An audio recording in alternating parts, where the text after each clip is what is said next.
दोस्तों इस वीडियो के अंदर मैं आप लोगों को बताऊंगा कि कारपेट एरिया और बिल्टअप एरिया क्या होता है, इन दोनों में क्या डिफरेंस है और उनको कैसे कैलकुलेट किया जाता है डिफरेंट कंडीशंस में। तो जैसे कि फॉर एग्जांपल अगर कोई प्रोजेक्ट रेरा के अंडर आता है तो according to RERA carpet area and built up area को कैसे कैलकुलेट करते हैं वो भी हम लोग देखेंगे। और अगर कोई प्रोजेक्ट रेरा के अंडर नहीं आता है उस केस में carpet area and built up area को कैसे कैलकुलेट करते हैं ये भी हम लोग देखेंगे। तो ये सारे डिटेल्स हम लोग इस वीडियो के अंदर डिटेल में डिस्कस करने वाले हैं। तो चलिए वीडियो को स्टार्ट करते हैं।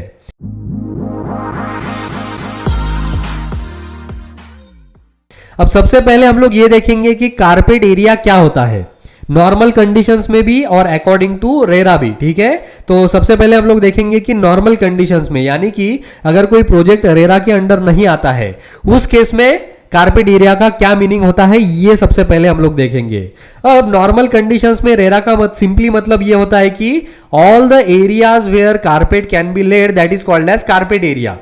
घर के अंदर जहां भी हम लोग कारपेट लेकर सकते हैं उस एरिया को हम लोग कहते हैं कारपेट एरिया। ऑलराइट, तो जैसे कि for example right hand side में अगर आप लोग इस प्लान को देखोगे तो इस घर के अंदर जितने भी रूम्स है जैसे कि living room, bedrooms, kitchen, toilet and bathrooms, तो इन सारे एरियाज के अंदर जहां भी आप कारपेट लेकर सकते हैं उसको कहा जाता है कारपेट एरिया। ऑलराइट, अब इस केस में यहां पे घर के अंदर जितनी भी दीवारें होती है, जितने भी इनर वॉल्स होते हैं उनका एरिया भी और जितने भी आउटर वॉल्स होते हैं घर के उनका भी एरिया यहां पे इंक्लूड नहीं किया जाता, इनको इंक्लूड नहीं किया जाता। ठीक है, ये आपको याद रखना है। जितने भी दीवारें हैं चाहे वो आउटर वॉल्स हो या इनर वॉल्स हो, सारे दीवारों को यहां पे इंक्लूड नहीं किया जाता, उनका एरिया माइनस किया जाता है घर के टोटल एरिया से। ठीक है, ये हो गई एक बात। उसके साथ ही अगर कोई बैल्कनी है घर के अंदर या फिर कोई ओपन टेरेस है या फिर किसी भी टाइप का टेरेस है जो विद इन द हाउस है,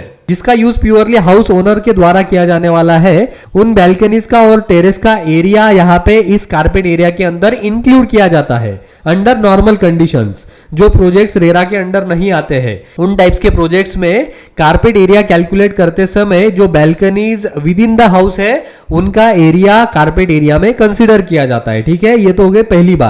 अब इसके बाद जो प्रोजेक्ट्स रेरा के अंडर आते हैं उस केस में जो ये बैल्कनीज होती है विद इन द हाउस उनका एरिया यहां पे इंक्लूड नहीं किया जाता। उसके साथ ही घर के अंदर जो इनर वॉल्स है उनका एरिया अकॉर्डिंग टू रेरा जब हम कारपेट एरिया कैलकुलेट करते हैं तो इनर वॉल्स का एरिया यहां पे इंक्लूड किया जाता है। ठीक है, तो ये डिफरेंस आता है। जब भी हम नॉर्मल कंडीशन में कारपेट एरिया को कैलकुलेट करते हैं तब हम इनर वॉल्स का एरिया कैलकुलेट नहीं करते हैं, बट जब हम according to RERA carpet area को कैलकुलेट करते हैं तब हम इनर वॉल्स का एरिया उसमें इंक्लूड करते हैं। ये मेन डिफरेंस है। ऑलराइट, और दूसरा डिफरेंस ये है कि यहां पे अकॉर्डिंग टू रेरा हम लोग बैल्कनीज का एरिया ऐड नहीं करते हैं कारपेट एरिया में, चाहे वो विद इन द हाउस क्यों ना हो। ठीक है, तो ये हमारा मेन डिफरेंस है। अब यहां पे बेसिकली अकॉर्डिंग टू रेरा अगर आपको सिंपली समझना है कि कारपेट एरिया को कैसे कैलकुलेट करना है तो जितने भी हमारे आउटर वॉल्स होते हैं घर के, तो उन आउटर वॉल्स के अंदर जितना भी घर का एरिया आ रहा है including the area of inner walls, जितने भी रूम्स है उनका एरिया प्लस इनर वॉल्स का एरिया, ये सारा जो एरिया आपको मिलेगा आउटर वॉल्स के अंदर वो टोटल एरिया होगा आपका carpet area according to RERA. And according to normal conditions हम लोग क्या करते हैं, जो भी आउटर वॉल्स है और जो इनर वॉल्स है उनका एरिया हम लोग सब्सट्रैक्ट कर देते हैं टोटल घर के एरिया से, और उसके साथ ही जो हमारी जो बैल्कनीज है विद इन द हाउस उनका भी एरिया हम लोग ऐड करते हैं कारपेट एरिया के अंदर अकॉर्डिंग टू नॉर्मल कंडीशंस। यानी कि जो प्रोजेक्ट रेरा के अंडर नहीं है उसमें ये सारी चीजें हम लोग इंक्लूड करते हैं, और अकॉर्डिंग टू रेरा हम लोग ये चीजें इंक्लूड नहीं करते हैं। Area of balcony and terrace and inner walls का एरिया हम लोग इंक्लूड करते हैं। ठीक है, तो ये डिफरेंस आपको याद रखना है। अब इसके साथ ही जो नेक्स्ट टर्म है वो है बिल्टअप एरिया। तो बिल्टअप एरिया चाहे वो नॉर्मल कंडीशन हो चाहे वो अकॉर्डिंग टू रेरा हो, दोनों केसेस में बिल्टअप एरिया सेम तरीके से कैलकुलेट किया जाता है। अब बिल्टअप एरिया का क्या मतलब होता है कि ये एरिया कैलकुलेट करते समय घर के अंदर जितने भी वॉल्स है चाहे वो आउटर वॉल्स हो चाहे वो इनर वॉल्स हो, सभी वॉल्स का एरिया हम लोग यहाँ पे इंक्लूड करते हैं, इसको कैलकुलेट करते हैं, प्लस जो बैल्कनीज है, जो विद इन द हाउस जो बैल्कनीज है या फिर कोई टेरेस है विद इन द हाउस, तो उसका भी एरिया हम लोग यहाँ पे कैलकुलेट करते हैं, उसको ऐड करते हैं।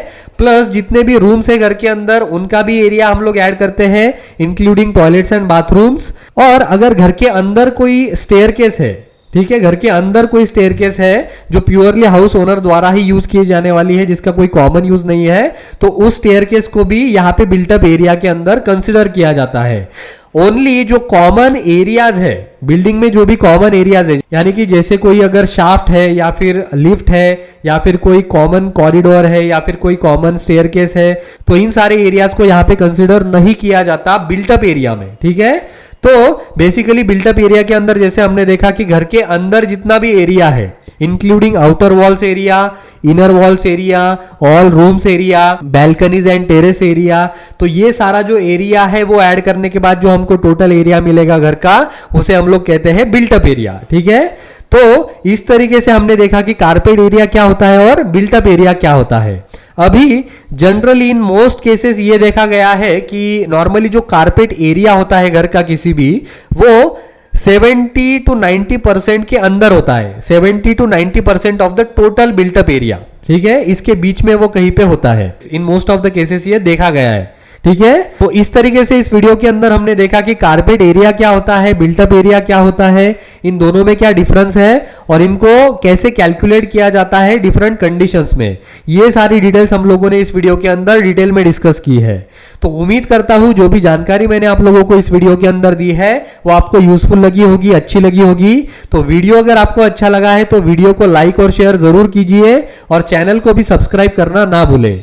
तो इस वीडियो के लिए इतना ही, मिलते हैं अगले वीडियो में किसी नेक्स्ट टॉपिक के साथ, तब तक के लिए गुड बाय।